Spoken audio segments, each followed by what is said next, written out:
C'est pas forcément facile d'être face à la conscience, au reflet de la conscience. Enfin, de face à des amis éveillés ou des... C'est pas facile. Non. En quoi est-ce que c'est pas facile?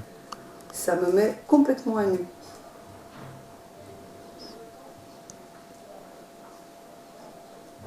Donc c'est comme si je suis sur le bord d'une... en déséquilibre. Donc je sais que ça va pas forcément être confortable. Mais pourquoi t'acceptes pas de tomber, tout simplement? Bonne idée.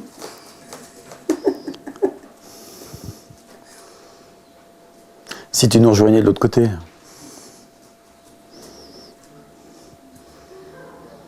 Le bord, c'est inconfortable. Hein. Et une fois qu'on est au bord, on peut plus reculer, donc autant sauter, quoi.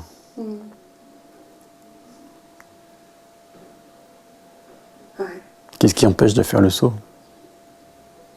Tout de suite là... Sans réfléchir. Ouais. Rien tout de suite. Rien. C'est une idée là. C'est un rien d'idée, tu penses?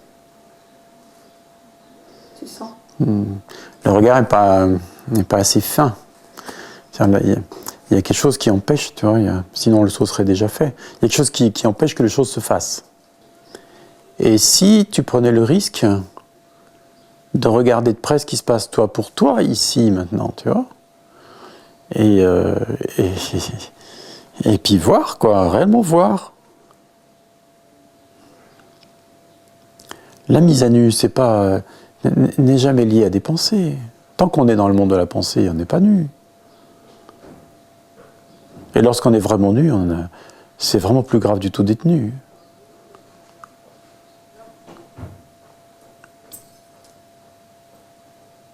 Ce qui est troublant, c'est que j'entends, mais pas justement avec ma... J'entends d'une autre manière. J'entends d'un autre espace. Je comprends pas. Mais quelque chose comprend, tu vois. Je comprends pas. Mais ça ne s'adresse pas au mental, ça ne s'adresse pas à la pensée. Ce n'est pas des pensées que je suis en train de formuler. Je suis en train de mettre en mots une vision directe.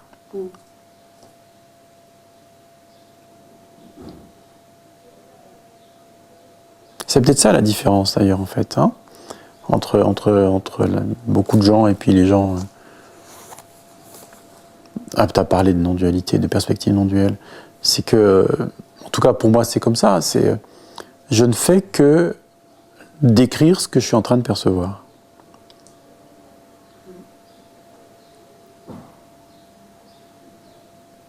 Que c'est un peu excessif parce que accompagner les gens en fonction de ce que je perçois.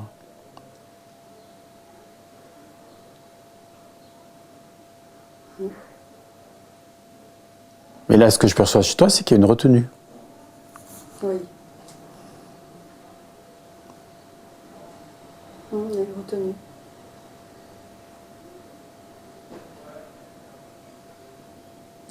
Comment elle se manifeste, cette retenue? De quoi est-ce qu'elle est faite dans le corps, toi? Comment elle se manifeste très concrètement dans le corps? C'est lourd, c'est sûr. C'est très lourd. Alors une lourdeur. Ouais. Une lourdeur dans le ventre. Éventuellement, c'est torsadé, peut-être. Comme quelque chose comme une barre de fer qui se enroulée comme ça. C'est trop. C'est trop. Alors, c'est une lourdeur. Juste une lourdeur, avec une sensation de torsion, peut-être. Et reste juste avec cette lourdeur. Parce que pourquoi je ramène juste à la sensation physique pure? Parce que dès qu'on y met de l'image, on rentre dans l'histoire. Et ça vient alimenter l'histoire. Or, le but, entre guillemets, c'est justement de se rendre compte que l'histoire est fausse. Alors elle s'effondre. L'histoire est construite. De toutes pièces. Elle ne dit rien à propos de la réalité et de la vérité. Donc il y a une lourdeur dans le ventre. Eh bien, ressens-la, cette lourdeur. C'est rien de dramatique, quoi. Presque une peur. Une peur. C'est pas presque, c'est une peur. Redis-moi tes questions. Juste là maintenant, tu dis qu'il y a une peur. Elle se manifeste comment dans le corps? Par cette... ce poids et ce froid. Cette espèce de contraction du plexus. Ah, contraction dans le plexus, ok. Reste avec. Et presque qui monte jusqu'à la gorge, tu vois. Comme une stupeur. Trop de mots. Trop de mots. La sensation pure. Ok. Contraction dans le plexus, sensation dans la gorge. Et juste tu restes avec ça.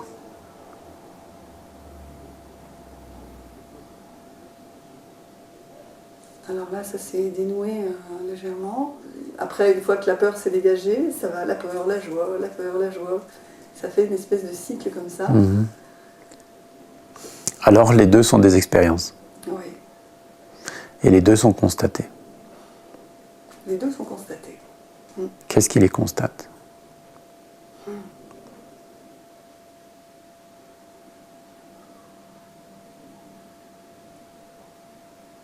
Le vide constate. C'est tout ce qui me... Le vide. Ouais. Ok.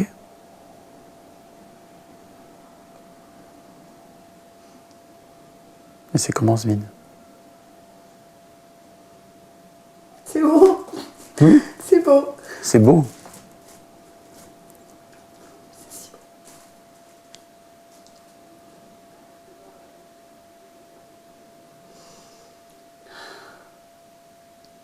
C'est beau.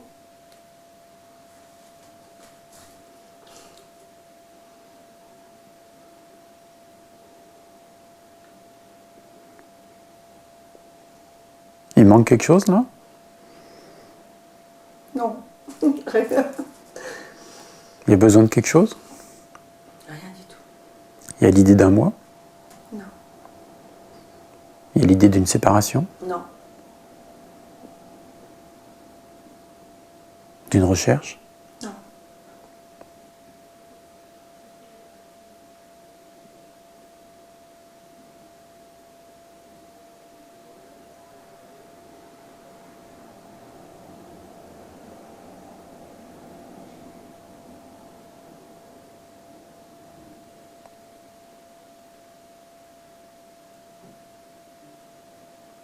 Il y a une idée qui vient, qui dit c'est pas possible, c'est juste pas possible, c'est pas possible.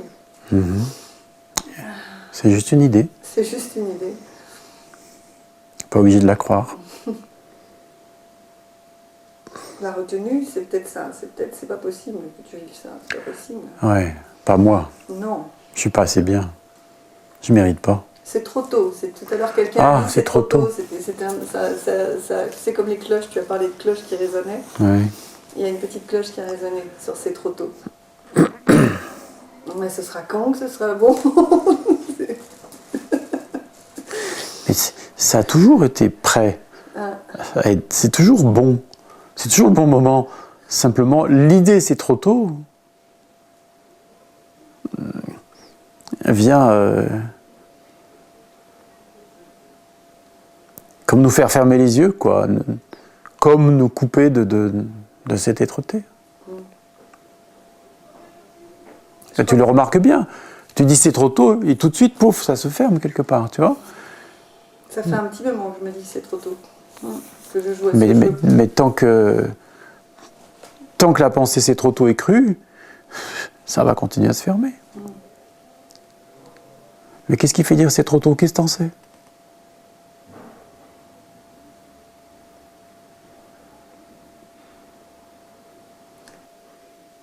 Qu'est-ce que tu crains de perdre? Qu'est-ce que tu crains de ne plus pouvoir faire pour dire c'est trop tôt? Parce que dans l'absolu, comment ça pourrait être trop tôt de simplement être ce que je suis? Ça n'a pas de sens. Absolument pas de sens. Et pourtant, ça a une emprise. Ouais.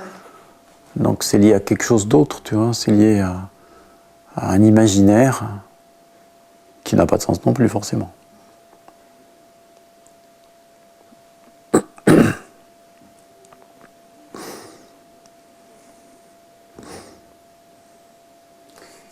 C'est l'idée de laisser les autres derrière. De laisser les autres derrière, Ouais. je comprends pas. Ben, moi non plus. D'abandonner peut-être, tu vois, une idée, encore une fois, qui n'est pas une réalité, mais de laisser en plan, tu sais, comme quand tu dis laisser en plan, d'y aller toute seule, quoi, enfin d'y aller, d'être ça, d'être ce que je suis, sans attendre Que les autres soient passés devant moi? avec moi. Ah, faut y aller tous ensemble ou pas du tout? Un truc comme ça. Ouais, ça va pas marcher, ça. À mon avis, ça fonctionne pas.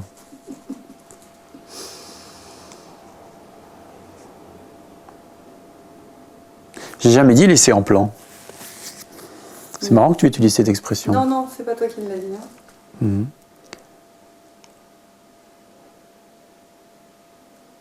Et t'as l'impression que je laisse en plan les autres? Absolument pas. Bah alors? Et les autres que tu as rencontrés, interviewés, ils laissent les autres en plan? Non. Bah alors? Il n'y a pas de risque? Oui. Et si c'était l'inverse? Et si au contraire, tu vois, lorsque cette bascule est faite, au contraire, on prenait encore plus soin des autres. On était encore plus présent, plus facilement présent. Je l'ai vu, ça, je l'ai vu. En plus, tu l'as vu, je sais. Avec toi, et je l'ai vu. Ben, je sais, c'est pour ça que je t'en parle. Ouais. Donc tu peux juste voir que c'est une croyance fausse, c'est trop tôt, et puis après je vais me laisser les autres en plan, et je serai plus là pour m'en occuper, etc. C'est évidemment faux. Et qu'est-ce qu'elle fait là, cette croyance, alors? Bon, elle joue son rôle de croyance. Mais la vraie question, c'est est-ce qu'elle est vraie? Est-ce que c'est trop tôt, c'est vrai? Oui. Est-ce que réellement c'est trop tôt? Parce que peut-être dans 2000 ans, tu diras encore c'est trop tôt, tu vois. En fait, c'est juste une impression. Hein, Betty me dit souvent, c'est juste une impression de plus. Est-ce que tu peux dire? Oui, c'est pareil, c'est une impression. Ouais. On peut parler de pensée, on peut parler d'impression, c'est la même chose. C'est oui, c'est une impression. Mais est-ce que cette impression est fondée sur quelque chose de vrai? Non. Non, mais ça résonne pas encore, ça teinte pas encore totalement avec évidence que c'est... Et qu'est-ce qui empêche que ce soit vu avec évidence? Qu'est-ce qui vient dire mais si, c'est trop tôt. Regarde, enfin voyons.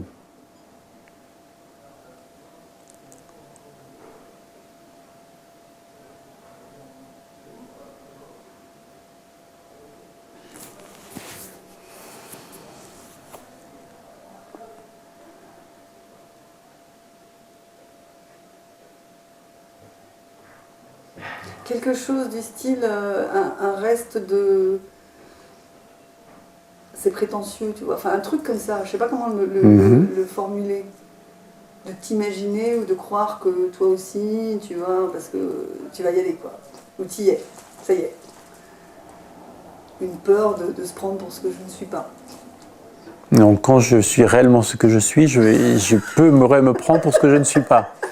Mais quand je ne suis pas vraiment ce que je suis, que je ne sais même pas exactement ce que je suis, là je ne peux pas me prendre pour ce que je ne suis pas. Ouais, c'est l'inverse qu'en fait. C'est l'inverse.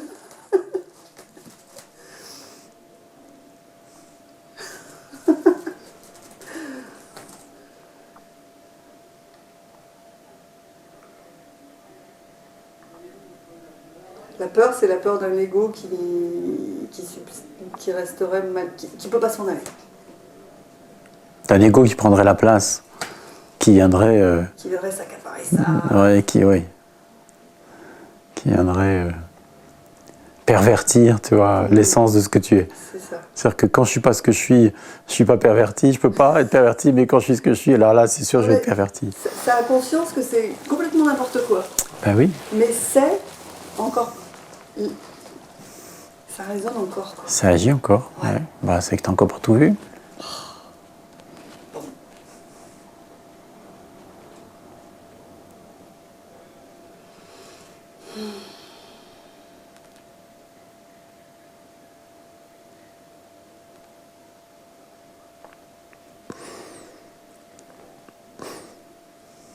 Par exemple, à 30 ans, quand j'ai eu 30 ans, j'ai eu le basculement. Ça a duré une semaine et ça s'est arrêté. C'était une expérience. Ouais.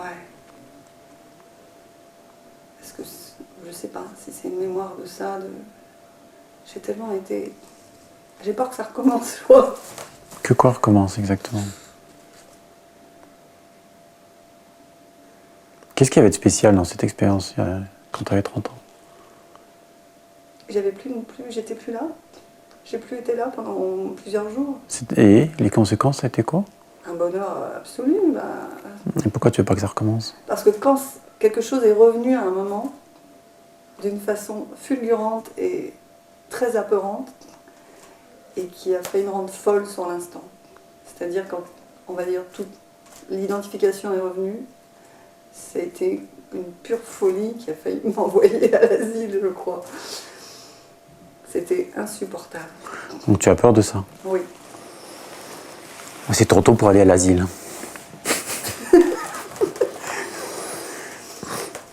Mais alors, la différence, si tu veux, c'est que l'expérience d'éveil dont tu parles, qui a eu lieu quand tu avais 30 ans, n'a rien à voir avec l'éveil. Mmh.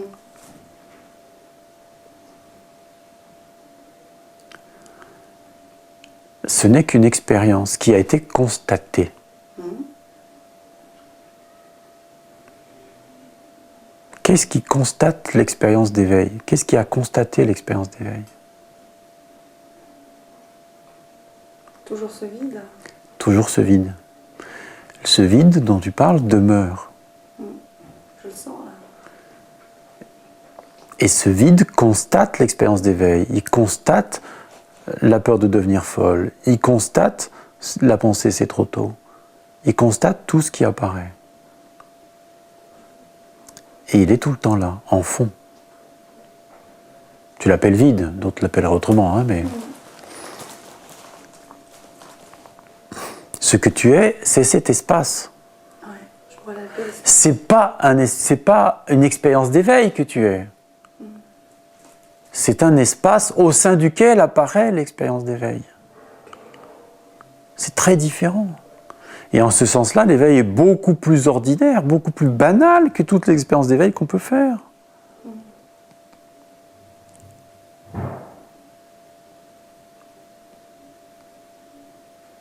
Parce que l'expérience d'éveil, elle arrive à un moment donné, elle est très forte, et elle disparaît. Après, elle peut être désirée parce qu'il y en a la nostalgie, parce que c'était vraiment bien, ou elle peut être apeurante parce qu'on a peur de devenir folle, ou etc. Mais ça n'est qu'une expérience. Alors que ce que je suis est tout le temps là, que j'en ai conscience ou non. Et j'en ai conscience de temps en temps sans même m'en rendre compte. Et donc, c'est forcément très ordinaire. Parce qu'en réalité, j'ai toujours su que c'était ce que j'étais. Ce qui est troublant, c'est que je le suis déjà. Évidemment. Mais je le suis déjà à de large... Le temps n'existe pas, mais je le suis déjà de plus en plus. Quoi? Cet espace. Mais tu l'as toujours été. Oui, mais Totalement. Je le constate plutôt et je le perçois de plus en plus. Comme c'est très différent. Il n'y a que ça. Voilà. Et il y a cette espèce de yo-yo de retour. Mais tant qu'il y a la peur. À cette peur-là. Tant qu'il y a la peur de faire des expériences mystiques non duelles, enfin, ou d'éveil qui risquent de te rendre folle, évidemment que tu ne peux pas te laisser tomber au sein de ça.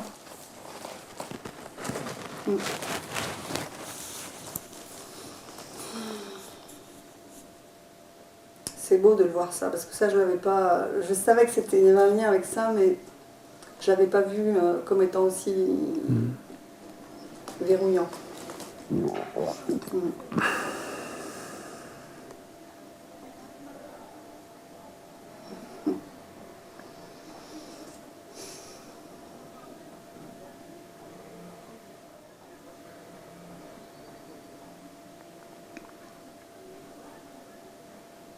C'est vrai que ça s'est passé d'une façon fulgurante et il y a eu vraiment des manifestations qui étaient impressionnantes, avec la montée de Kundalini, le truc qui sort par la tête, et la reconnaissance de tout ce qui était, chaque grain d'herbe, tout était, tu vois, c'était haut en couleur, on va dire. C'est une expérience. C'est qu'une expérience. Ce n'est qu'une expérience. Ce n'est qu'une expérience. D'ailleurs, et l'éveil, ce n'est pas ça. Et l'éveil, ce n'est pas ça. C'est cela au sein de quoi cette expérience peut se produire. Évidemment. Ou pas. Évidemment. Évidemment. Évidemment.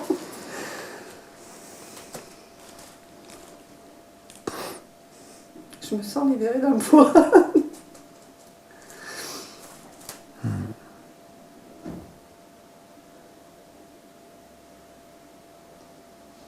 Et là, je sens plus que c'est trop tôt. Et il n'y a plus la retenue. Non. Et il y a une émotion, mais... Mais bien sûr, il y a une émotion. On est touché, on est toujours touché aux larmes par tout ça.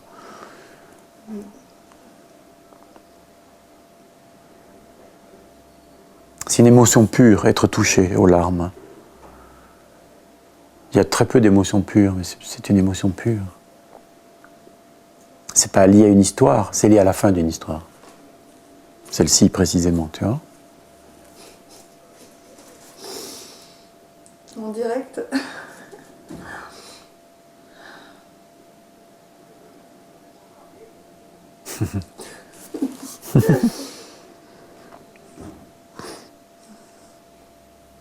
Merci. Maintenant, je vais bien écouter tes questions. J'en ai pas.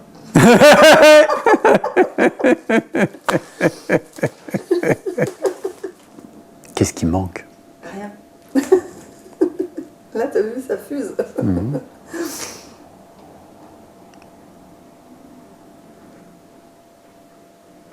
Il y a un moi ou il n'y en a pas?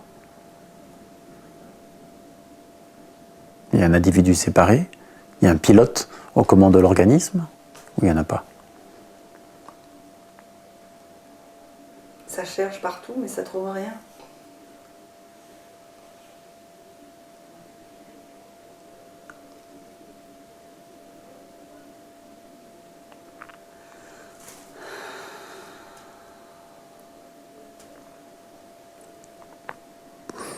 Ça voudrait trouver, mais ça trouve pas. Enfin, ça voudrait. Ça veut rien, mais... Il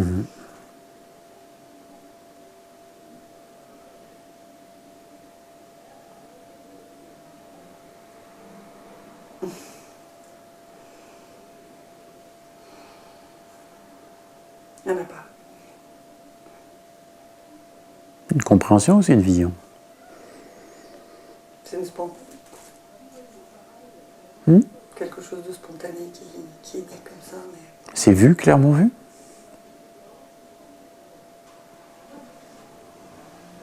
Pas... Je sais pas ce que c'est clairement vu. Ouais, c'est l'impression que j'ai aussi. Ouais. C'est pas clairement vu. Non. Il y a une espèce de certitude, de compréhension de deux, Oui. qui n'est pas encore tout à fait la vision. Voilà, qui n'est pas la vision. Honnêtement, il n'y a pas la vision. Non. Il y a faire l'expérience de l'espace, il y a la non-séparation, oui, mais Et quand tu fais l'expérience de cet espace, qui est plus tout à fait une expérience, oui, est-ce que tu perçois un moi? non, Je veux dire, lorsque tu fais l'expérience de cet espace et que tu regardes Brigitte agir, est-ce que tu as l'impression qu'il y a un moi qui agit, Brigitte? non, ce serait plus que des résidus d'émotion, de peur, plus qu'un moi. Je repose la question, depuis cet espace, lorsque tu regardes l'organisme Brigitte, est-ce que tu perçois quelqu'un en commande de cet organisme? Ou est-ce que tout arrive de soi-même?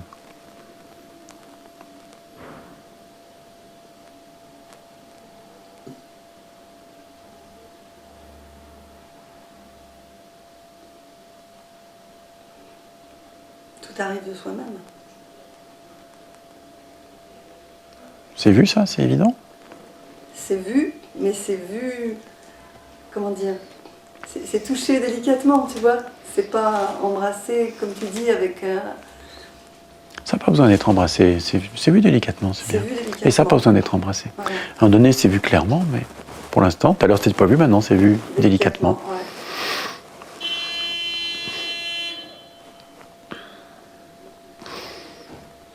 Bah, reste avec cette vision délicate. Ouais.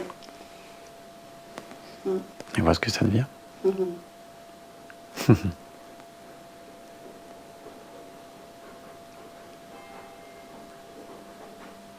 Bah, cette absence de soi, enfin de la personne, c'est très doux, quoi. C'est tellement...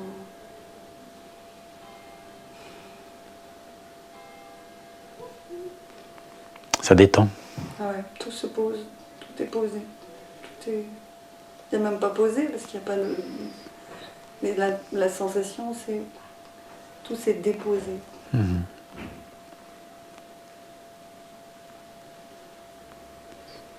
comme si plus rien ne bougeait. Ou ne bouge. Est-ce que tu te rends compte que tu es plus nu que jamais là? Oui, C'est comment? c'est bien. C'est sympa. Hein.